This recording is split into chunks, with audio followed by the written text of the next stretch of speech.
Now, one of the first people, the first issue of the paper, which was put out at Kedzie and Armitage, in a place where both Steve Tapas here to my left and I lived, and I don't know, I don't think you lived with us. You did, and Patrick lived with us too. Patrick was the layout man. And Patrick, why don't you tell us what you remember about the early days of Rising Up Angry, and maybe a little hint about what residue it left with you in your life. Residue. Yeah, residue is right. No, the early days of Rising Up Angry, yeah, were really, really spirited. They were fun. They were fun. And what was really remarkable was that it was opening people's eyes to stuff. All those things that Tom just said, I think are one of the things that has stayed with everybody. And it stays with everybody in different ways, but all the stuff that we were I'm going to say preaching because it really was pretty preachy, were that there was a lot more that people had in common than there were things that separated them. Good point.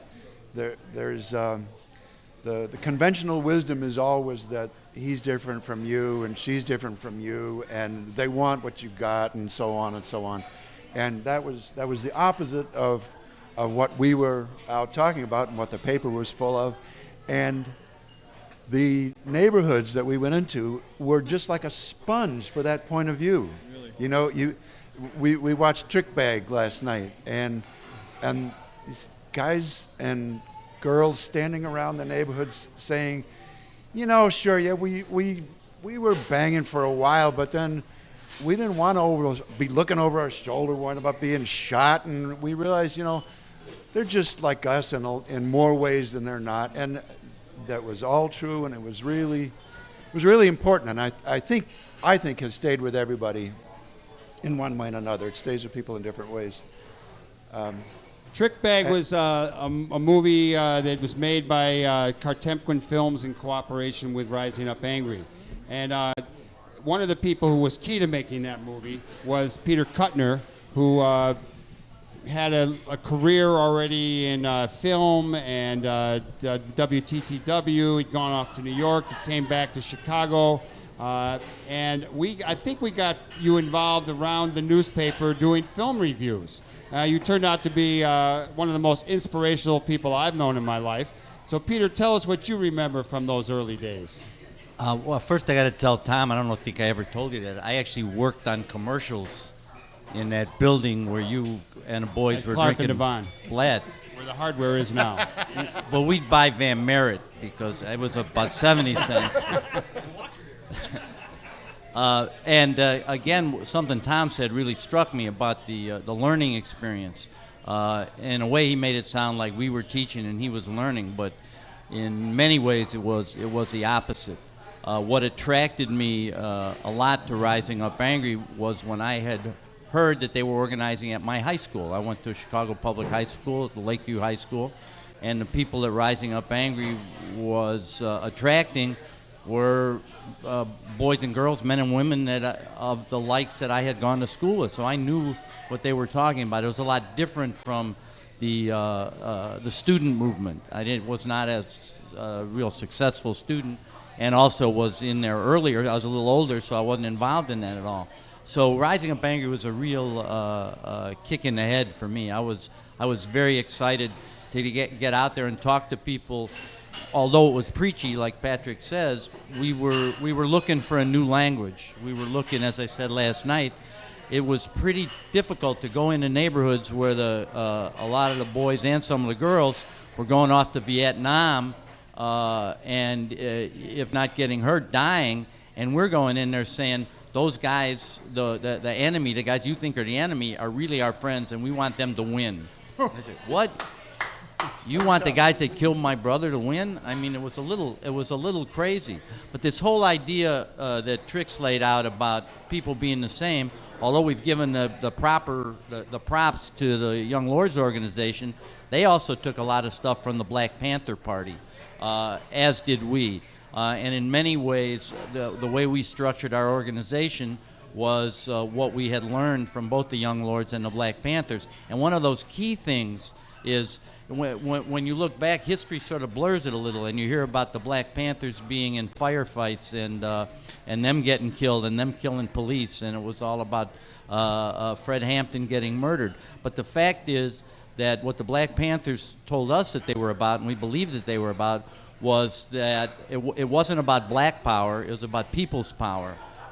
It was the Black Panthers who coined the term. In fact, Fred Hampton, the chairman of the Black Panther Party in Chicago, who was murdered also 40 years ago on December 4th, 69, who coined the phrase the Rainbow Coalition.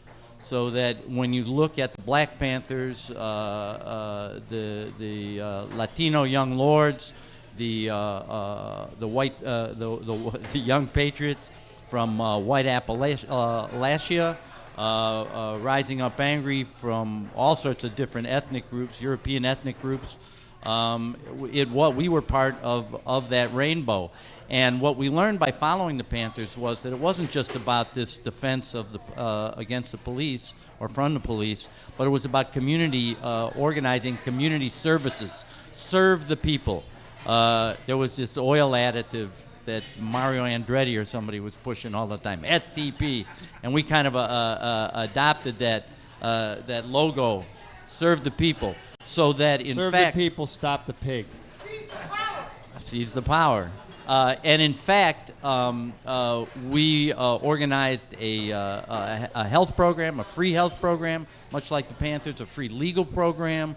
I forget if we served food, but the Panthers had. There was a breakfast program for a while. But anyway, that was the exciting part of Rising Up Angry, and that spirit remains. If I can say one more thing really quickly, we talk about this as a reunion. But it's just ongoing. I look around the table and always at the Heartland, I see people who are actively engaged in their communities to make them better. As Michael says at the end of his voicemail message, do good in the world today. I'll do that in a few minutes. Now we don't have a lot of time left, but I want to let you all know that there is for the next 2 days, members of Rising Up Angry and friends will be around. Close to the Heartland, maybe at the No Exit, maybe over at the beach. We'll see what emerges. But there is a beautiful exhibit that's up on the wall that is very educational and informative. And I hope that you will see it. It'll be up for the next couple of months. I want to, before pursuing the Serve the People programs that Peter mentioned, I'd like to go to Lisa, who I remember as a young woman out of Iowa. And she hooked up with Jim Cartier, and the two of them were around in the early days, and then for reasons we probably won't go into now, they ditched town. But Lisa, can you tell us a little bit about what you remember about Rising Up Angry and maybe what it left you with in the course of your life? Well, one of the ways that we are serving the people right now, Jim is a public defender in the state of Virginia, and I teach children who have autism. And in our church, we are working to help stop human trafficking of women being taken into slavery for prostitution purposes. And the roots of the organization helped us to head in this direction, to head our mindset in this direction. We went back to the land for a while and became hippies.